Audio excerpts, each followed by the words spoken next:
But we are going to start with a very serious issue, which has generated a huge amount of debate in the last few hours. More than 600 senior legal figures, it included 3 former Supreme Court justices, have warned Rishi Sunak that Britain is falling foul of international law by not ceasing shipments of arms to Israel. Earlier, Michael Mansfield, KC, the human rights lawyer, told Times Radio why he put his name to it. No one says Israel doesn't have the right to self-defense, but they do not have, as it were, an unlimited right that entitles them in the process of defending themselves of effectively eliminating a whole state, essentially, because Gaza is a semi-state. And you can see that. It's very obvious every time a picture comes back. There's nothing left.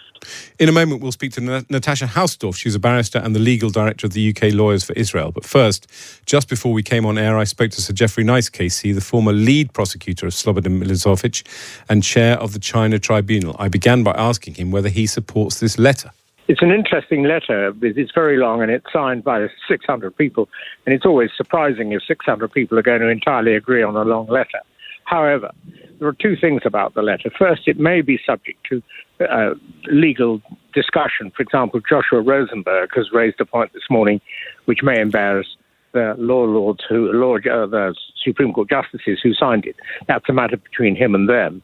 But I think the letter is more than a detailed legal analysis. It's really a strong expression of opinion by the 600 people who did sign it, that they're now satisfied that Israel's gone too far and that that arms should no longer be supplied to Israel and that Israel should give very careful thought to how it's conducting the war. So to that extent, yes, I agree with the letter, and I might well have signed it. Yeah, well, that's a very interesting analysis, because you're quite right. Getting 600 people to sign a letter that is 17 pages long and to assume that all 600 agree with every single word of that letter is quite a stretch. But one of the things that's obviously has upset people particularly who support Israel is, as you say, you refer to Joshua Rosenberg, the legal journalist, taking the letter to task, because the letter does give the impression, effectively, that the International Court has found Israel guilty of genocide, when, of course, it hasn't. It has not found it culpable of genocide, no.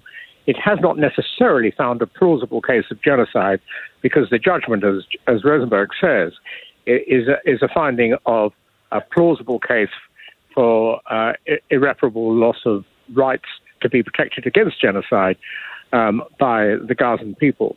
So there's a thin, but maybe significant division between the two. However, there's lots of other people who are fearful of genocide having been committed. And at the moment, it is quite sufficient to be fearful that genocide is being committed for action to be taken. Well, that was Sir Geoffrey Nice there. Now let's get the reaction of Natasha Hausdorff, who is a barrister and the legal director of the UK Lawyers for Israel. Welcome to the show. Thank you. It's good to be with you. Tell us what your reaction is to this letter by 600 lawyers. Well, it's certainly the case that it includes this very serious misstatement. Charitably, we might call it an error, but it is a misstatement of what the International Court of Justice ordered in January, on the 26th of January, vis-à-vis the provisional measures. That has been now called out by the preeminent legal journalist Joshua Rosenberg, but it is testament, unfortunately, to the perhaps flippant manner in which the issues pertaining to international law vis-à-vis Israel and its ongoing war against Hamas in Gaza are being discussed and represented. And indeed, if this sort of approach has also manifested in the legal advice that the government has been provided, then I hope that we will be as circumspect as we must necessarily be with respect to the letter that was published yesterday. So Geoffrey Nice does call for action from the UK government. Let's hear again what he said and get your reaction to it. We are not hearing enough from our governments, the United States, United Kingdom, if anything, about the absolute need for this war to be the subject of an accountability process in due course that can be trusted. And that has to be an accountability process for Hamas, who shouldn't be being killed on sight if they can possibly be detained and made available for later trial so that they can advance their own defense or alternatively be convicted. But it also has to be a trial for those in Israel who are being accused of having broken the rules of war. So basically, Geoffrey Nice there is calling for a sort of criminal investigation into the Israeli Defence Force and saying the British government should be leading this. What's your reaction to that, Natasha?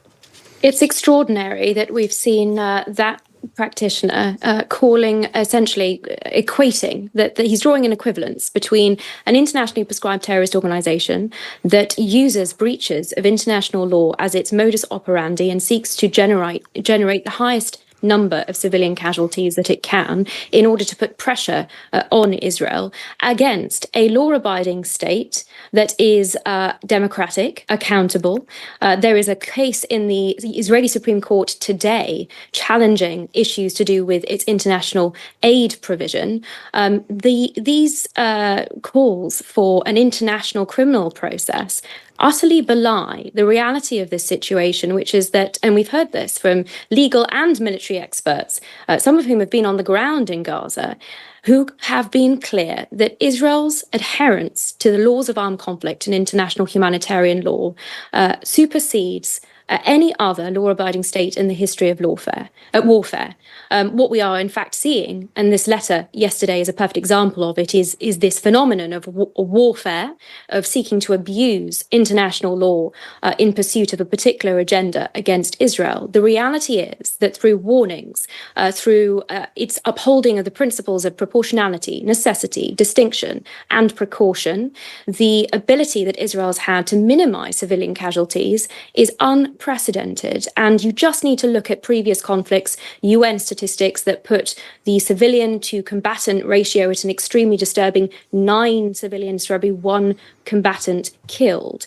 The situation in which Israel is seeking to eradicate Hamas in the Gaza Strip and pick them out house by house while they hide behind civilians and conduct themselves in this reprehensible fashion, as I say, is unprecedented.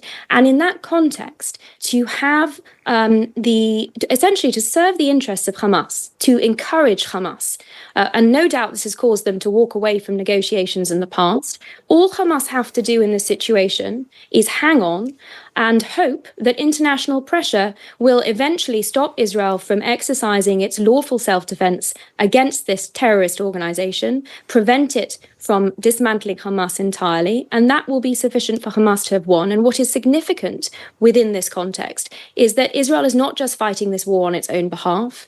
Hamas, as a proxy of Iran, make it clear that their aims are not just the destruction of Israel.